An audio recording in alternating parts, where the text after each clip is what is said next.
Yo, yo, yo. Forgive the AC at the back, but I need it for my sanity because we're in a very hot weather. But today we're going to be looking at some clips out of this video. I think the video is called Lawyers Tell the Truth About Alimony Dash What Men Need to Know. And it's by Henry Resilient. So if you want to see the full video, go check it out. I can't leave a link right now for some reason, but if you want to see the full video, go check it out. So I want to do this video because this is something I've been telling guys for a while.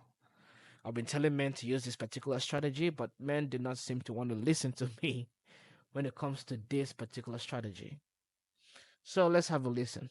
Yesterday, a court ordered Kelly Clarkson to pay her ex $200,000 a month in support. That's because her income's $1.5 million a year, while his is only $200,000. The $200,000, only $50,000 is child support. The majority of it, $150,000, is alimony. Tip of the day: if you're a high-income earner, alimony is usually a lot more than child support, and you can waive it in a prenup. That's right. Women can pay alimony too. It's super rare, but even if a guy is eligible to receive alimony, judges are reluctant to award them alimony just for the simple fact that they are a man. A lot of you are asking me why Kelly Clarkson has to pay alimony even though her ex cheated. What does that have to do with alimony? If you support your spouse during the marriage, you have to support them after the marriage. That's the law. Also, judges don't care who cheated or who's right or wrong. That's not their job. If you don't want to get stuck paying alimony, do one of three things. 1, marry someone who's not only self-supporting but earns about the same as you. 2, get a prenup before you get married, waiving alimony if you divorce. And 3, don't get married and don't live together because of palimony. No alimony for my cheating ex. Unfortunately, in Florida, because it's a no-fault divorce state, whether or not your ex cheated does not determine whether or not you may be paying alimony. If you do not have a prenup and you are married for the requisite period of time, you may in fact be paying alimony to your cheating ex. Yeah, man. That is a lot of stuff to swallow at once. But you already know this, right? So what am I trying to get at? Yes, the law in the United States and also in Canada as well is that if you were cheated on, you still gotta pay alimony if you're the breadwinner, if you're the one making the higher income. And why did I play the part about that celebrity female that I shall not name paying that large amount of money to her ex, Kelly Clarkson? That's what I'm talking about. Why is that? Well, the reason why I'm playing this video is to let you know that even though the system might be biased towards men, as in the guy said and interjected into the conversation saying that even though some of the men deserve alimony, the system doesn't pay them alimony. And even much later in the video, I'm not going to play that right now. One of the women was talking about how she has to, a female lawyer was talking about how she has to force her male clients to fight for alimony and spousal support. Okay, because men do not who feel entitled to it, while women feel entitled to it. Later on in this video, a female lawyer will talk about that. But why am I bringing up this topic? Because I've been telling men for a longer time, if you want to stay in the Western world, you have to make sure that you find a way to get into a relationship with a woman that is richer than you or wealthier than you, so you don't receive the shitty end of the stick. Pause.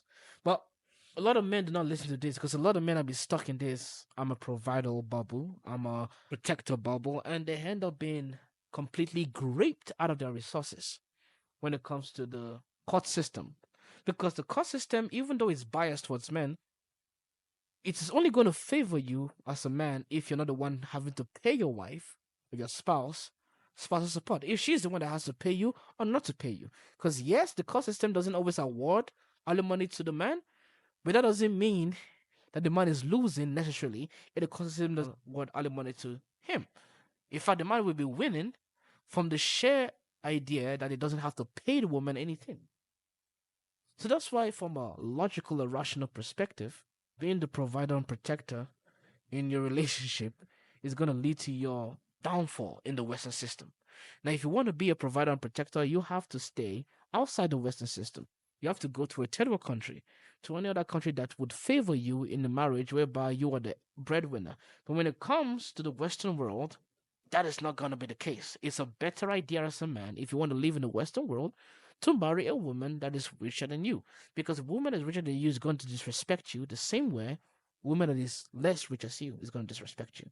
Majority of men today are breadwinners. The last time I checked, their wives and their girlfriends don't respect them. either way.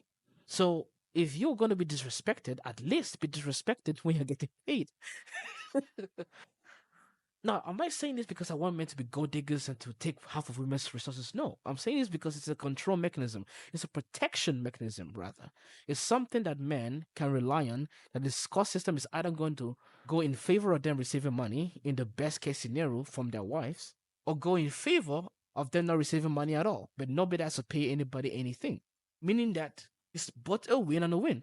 Meaning that as the man, you can walk away from that relationship, still having to go ahead and rebuild your own career without having the fear of a woman taking half your shit, even though you do not win half of her resources, if you know what I mean. So it's a safer route, not just from the fact that you might be spared 90 times out of 100 for paying your spouse money because she's working, making way more money than you. And not only that, if you wanted to, you can at least fight to gain alimony from the woman that you were in a relationship with because of the entitlement you have under the law. So instead of the law working against you, you can use the law to propagate you. The law is not working for you, instead of working against you. That's the best thing that can happen to man in a relationship. Instead of the law forcing you to take half of your check and give it to the woman on the worst case scenario, the law is forcing her to take half of a check and give it to you on her worst case scenario. Now, I'm not condoning cheating because, that's apparently cheated on his wife. To the class's husband apparently cheated on his wife and she still ended up paying him. I'm not condoning that. But I'm just saying that, listen, if you're a man in society, you have to know how to benefit yourself. Because the system's not going to benefit you if you'd be stupid enough to put yourself in that boundary, in that system that's designed to liquidate your resources when the relationship doesn't work out. And because women are incentivized to do this, they're going to keep doing it. The only way to combat that system is to reverse it on its head and only date or marry women that are resourcefully responsible or have their own resources. And sometimes I would even argue a better alternative is to date a woman that has resources more than you. So if shit hits the fan, you're nice, you're good, you're very, very great. You don't have to pay anybody anything for leaving you in a relationship. I believe there was another part of this thing that I wanted to point out. Okay, and that is this area. This comment right here illustrates why I'm always encouraging people to get a prenup, because the answer is yes. If your spouse who you love willingly leaves you and wants out of the marriage, that has nothing to do with alimony. You may very well still pay them alimony while they're off with their new significant other doing whatever they want to do, and you are paying for them to go to lunch. This happens more times than people like to admit. This happens way more times than people like to admit. So definitely get a prenup. Yes, she could literally wake up one day and say, I'm done, cash you out, and there is nothing you could do about it. Yep. Women feel that they're entitled to alimony and men feel that they're not. See, what did I say before? I did play this clip, but I gotta just play it because it has to come from out of a lawyer, so you don't think I'm lying, okay? A lot of the women feel that they're entitled to it, while a lot of men feel that they're not entitled to it. Now, listen to what she says, because I said this before. I wasn't going to play the clip, but I decided to play it. In the last 40 years, I have had 4 cases that I remember of men getting alimony that I had to twist their arms and beat them up in order to get alimony for them. Should men seek alimony? More of them should. Why don't men get alimony? Because it's my personal belief that the laws are neutral. They're gender neutral. But men do not get treated fairly when it comes to alimony in the court system. Judges are biased against them. They are. And I'm sorry to say it, but that's the truth. I think family court is biased against men. In my experience of handling these cases all over New York State for plus 20 years, what I've seen is they don't usually get a break with child support. When it comes to custody and visitation, if they want to prove they're the best dad in the world, they need to really prove it. And with spousal support, a lot of times, if the wife is the moneyed spouse making a boatload more money, the judges will tell you, I don't care, I'm not giving him spousal support. Yet if the roles were reversed, it would be exactly the opposite. Just not fair. There's nothing in the law to say that anything is gender specific. It should be an equal playing field. It's getting better. It's better than it used to be 20 years ago, but it's still biased. No matter how much I proved I couldn't afford $865 a week, it didn't matter. The judge will say, do you have the money? And you say no, and they cuff you and shackle you and take you right up to jail. Also, alimony. Yeah, so that's what I'm saying, right? She had to be a woman before.